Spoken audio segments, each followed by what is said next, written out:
What's up, guys? Deus Ex Machina here, bringing you week 3 of the CWL Invite Division. North America's getting a big win over Elite Gaming. I really thought we should have won the war last week, but just had to wait one extra week to get our first win is all. That moves us to 1-2 on the season, and it was a win over a real quality opponent. I'm sure most people probably thought we were the underdogs coming into this war, but I was really proud of our guys. We really came out swinging. First attack of the war for either side was a 10v10 triple from North Remembers, so that really gave us a lot of confidence, a ton of momentum. We were just able to keep riding it through the rest of the war. Then, of course, Elite Gaming comes up and they go 6 for 6 on their 10v11s, so that kind of put us in a little bit of a hole, but our guys kept fighting and we pulled through. Our 10v10s, I gotta give a huge shout out to the 10v10 planning crew, and they kept it even at 4 10v10 triples apiece, and of course we were working with a lot less Town Hall 10 attacks since we didn't go perfect on our 10v11s. So big shout out to them for keeping us around, keeping us in it till the end. And then, of course, coming down the stretch, our Town Hall 11s were perfect on their dips. They were really clutch, didn't break under the pressure. And Elite Gaming actually missed a couple of their dips, so that was how we ended up back in front. We did attempt one 11v11, and the reason why I bring that up is because it was a pretty key attack.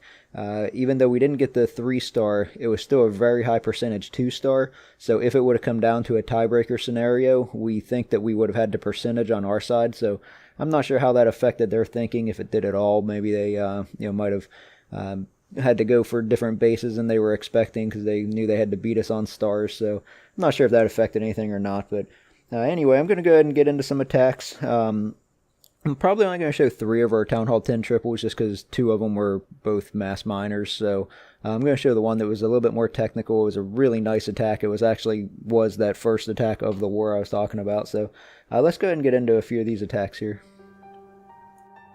Okay, so this is it. This was the very first attack of the war. He's bringing a wall of archers along the top just to clean up some trash buildings to keep his miners in the core. And then he starts his own archer queen down around 6 o'clock. She's getting some point defenses, but more importantly, she's cutting a funnel to those inferno towers. So now that she's down, he can drop his golem, and he's going to bring some Valkyries and a Barb King to jump into the first inferno tower compartment. That will also trigger the CC, and it will get the enemy queen as well, so he just has to poison the balloon. Now the inferno's down, the queen's down. Now he hastes some of his own balloons into the second inferno, so now he's got both infernos down, the enemy queen's down, and the CC balloon is down, so the miners are free to just move right through this base. And he's got all those trash buildings around the outside cleaned up, so they stay right on that outer ring where all the defenses are. There's not a whole lot of value in the core, so as long as they stay around that outer ring, they're just going to clean up all these defenses. They're not going to get stuck on trash buildings, and this is really a pretty flawless miner attack. I couldn't believe that he pulled it off. This was literally done within 15 minutes of war start, so really great attack. And this was really what kicked off our war. This was why we had so much confidence and momentum going in. So great job, Harry.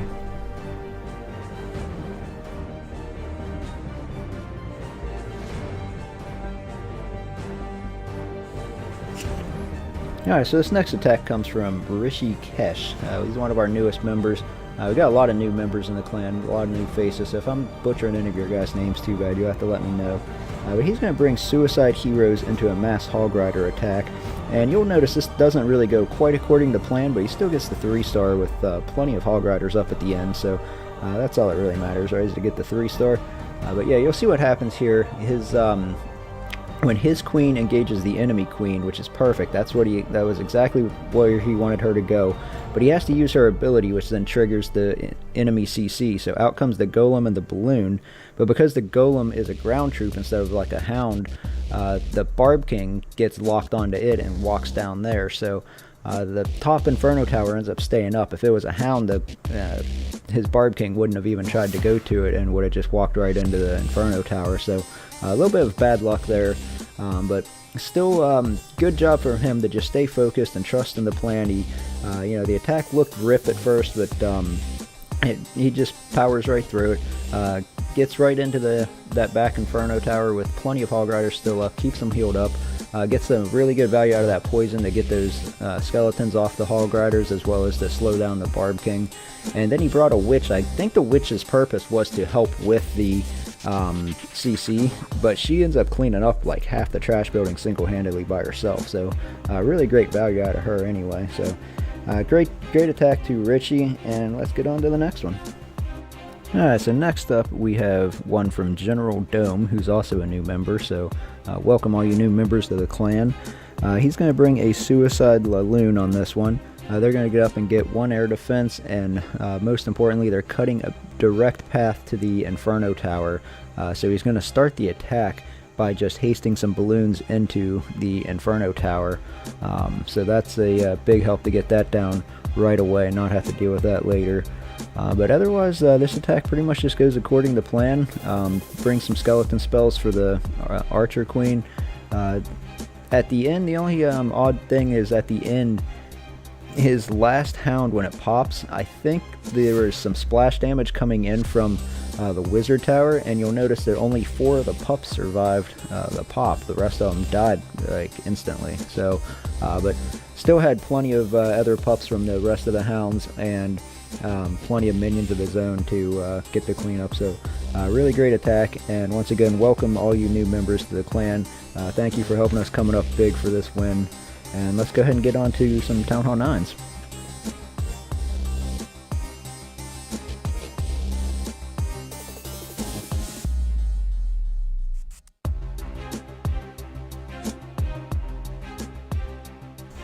So next up we have one from Doodle, and he's been around the North family forever. He is not a new member, so I know how to pronounce his name, but he brings a Stoned Bolo, and this is a really great attack for this base with those air defenses clumped up in the middle. This was a fresh hit, and I thought this was really good thinking of him on the fly. Whenever these Teslas started popping, he has to drop some balloons on them early, or else his golems could end up walking down around into that open space. So really good catch from him, really nice save. Once he gets that really wide funnel cut, then he can send his bowlers in.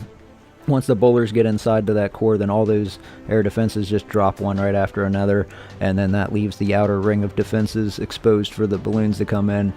So still has Teslas popping down there in the open area, but saves a couple balloons for them. They get down there, and yeah, this is a really powerful attack. Swags the Queen ability, still has a full golem, it's not popped yet. So really nice attack, really good job Doodle, and keep up the good work.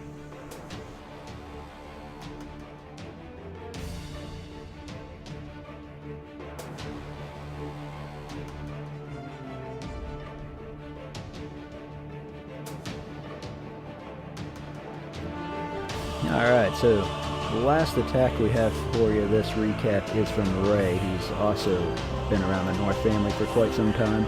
He's bringing, I think this is one of those attacks they call the TDH, and it's named after somebody in War Wales who supposedly invented this.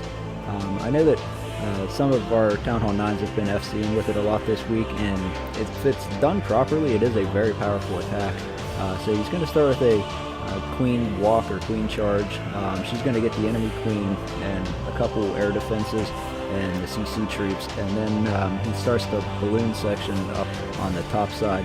And you want to get the minions down fast right behind the loons so that they kind of keep up, because what you want is the minions to get in on the rage spells for the balloons, because minions under a rage can really do some damage.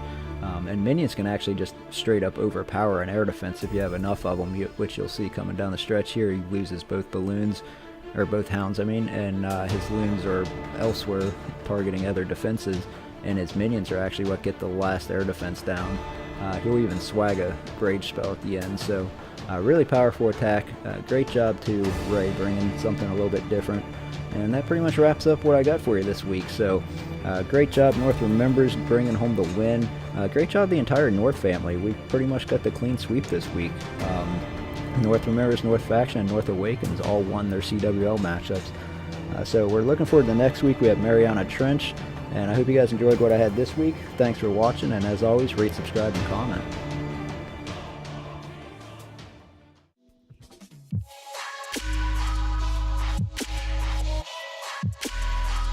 Hey guys, don't forget to check out the beautiful new website. It's starting to fill in nicely. It's been up and running for a while now. The events calendar is starting to fill in, news and announcements. You can even contact us, and if you're looking to apply to one of the North clans, all the applications are right there, so make sure you guys hop over and check it out.